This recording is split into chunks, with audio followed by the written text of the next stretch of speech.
today we're going to take a look at a game that I've already reviewed the components for, so you know what I think about that.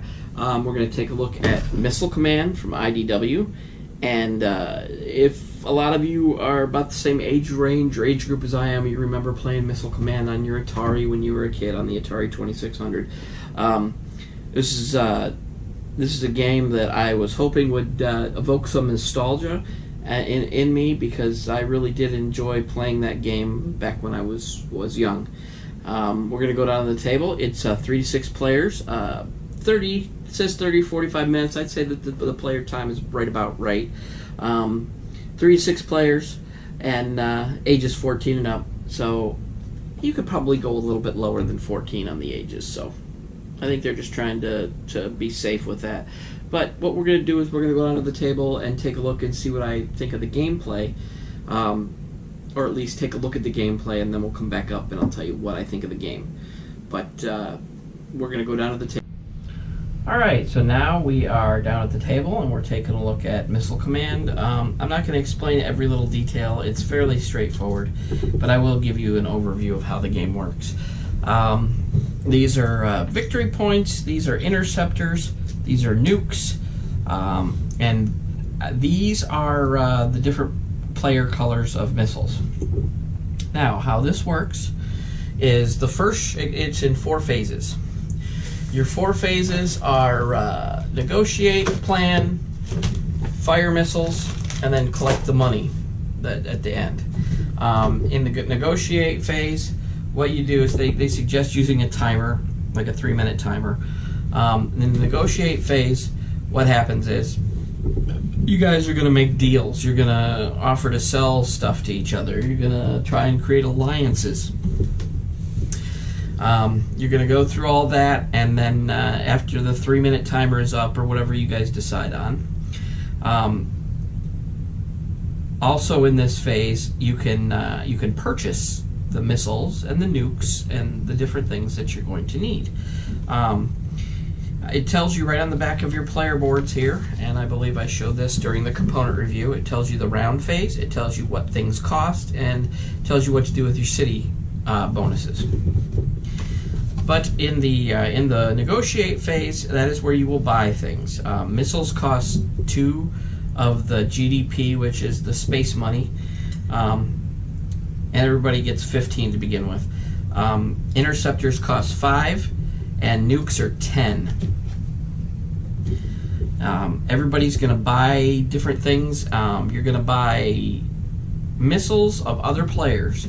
You do not buy your own missiles, because this is the way you're going to tell how you're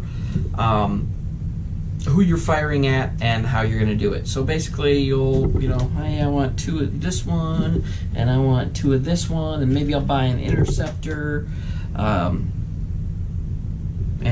a nuke. And yeah, I know this isn't enough money. You don't start off with enough money to get this, but then you come back behind your player board and you decide how you're going to deploy things. And in the planning phase, which is what this is, you're going to use your little planning board, and you're going to decide who you're going to fire at and how you're about to do it, and what quadrant or sector you're going to fire at them from. You can only have 1 missile in each sector, because there's only so much airspace, it says in the book, only so much airspace for the missiles to fly through.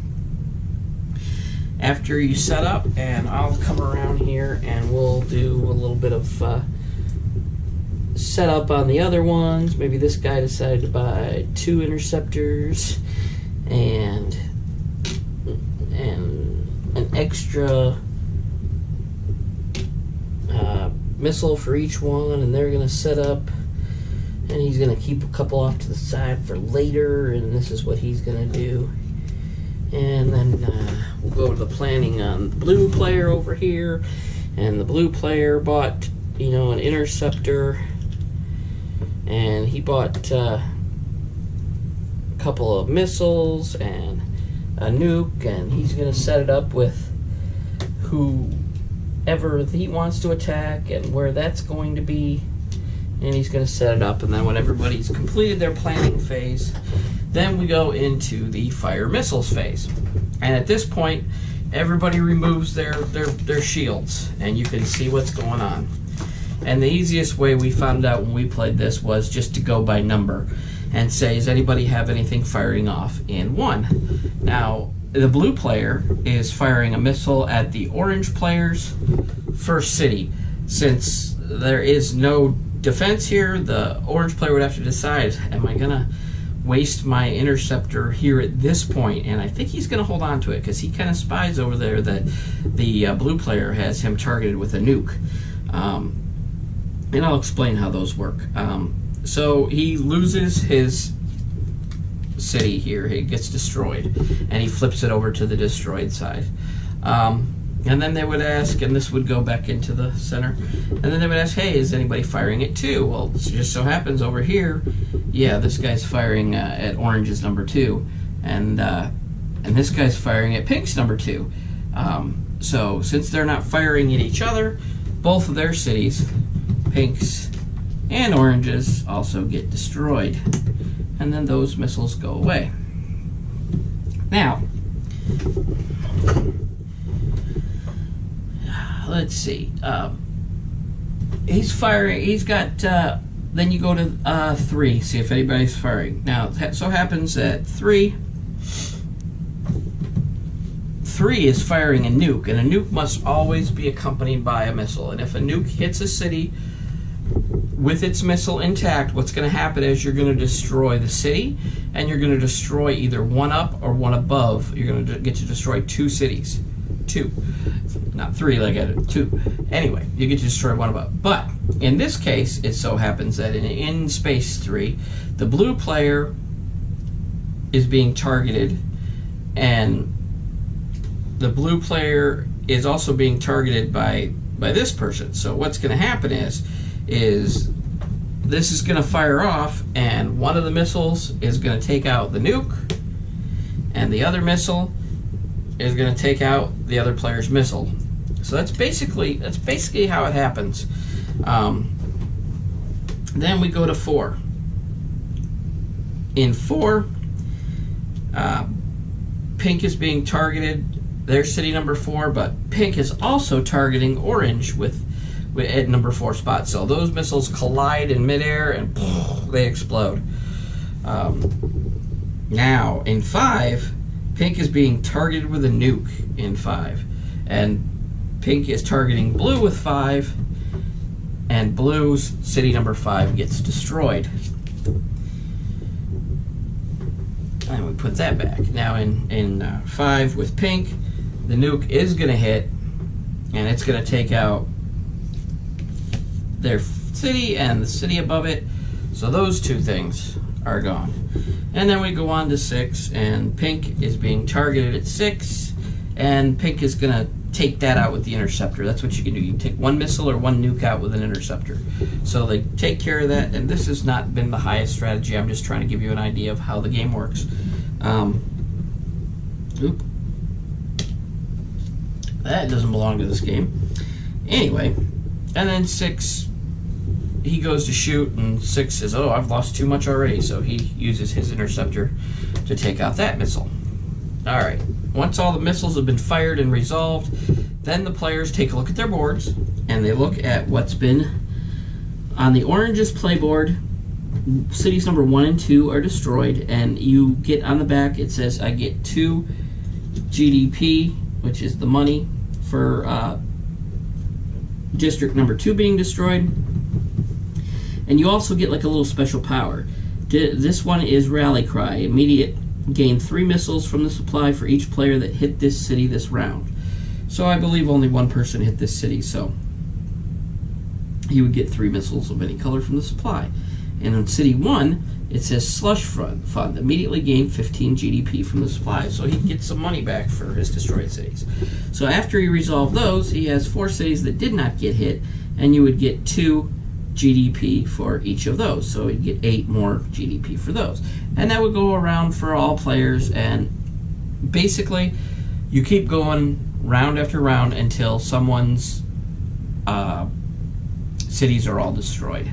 Now, whenever you do destroy someone's city, you collect a victory point, and that's one of these, and this would go around, and people would have victory points for everything they destroyed. And then when one player has all 6 cities destroyed, then the game ends and the victory points are counted up, and the one with the most victory points is the winner. And that's pretty much how you play Missile Command. Now let's go back.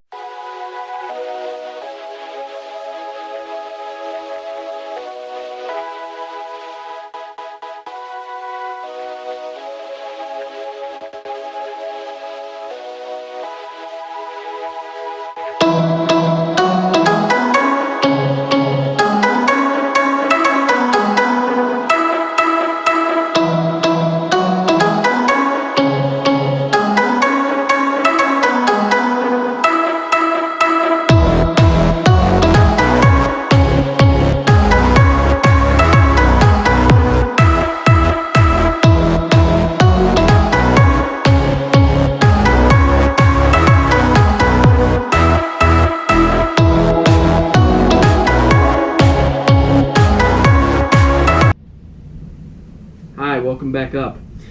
We took a look at Missile Command.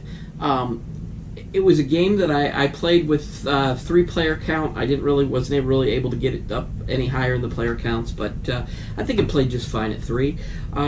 It's a neat, light little game. Probably a good palate cleanser between your heavier games that you would play on game night.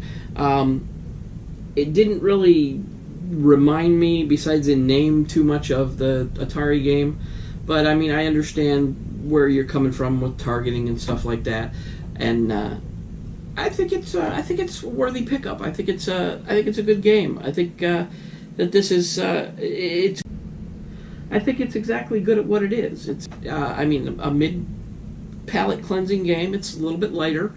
And I think it does just what they intended it to do. So absolutely, if this is the type of game, if the gameplay look good for you, I would go take a look at it, give it a chance. I didn't get a chance to review Centipede, so I'm not sure how that went. But this one, I definitely got a chance to take a look at. And if this is the type of gameplay that you like, if you think this is something that you would like, then sure, go and pick it up. I'm going to go ahead and give it a category 3 out of 5 review. There would have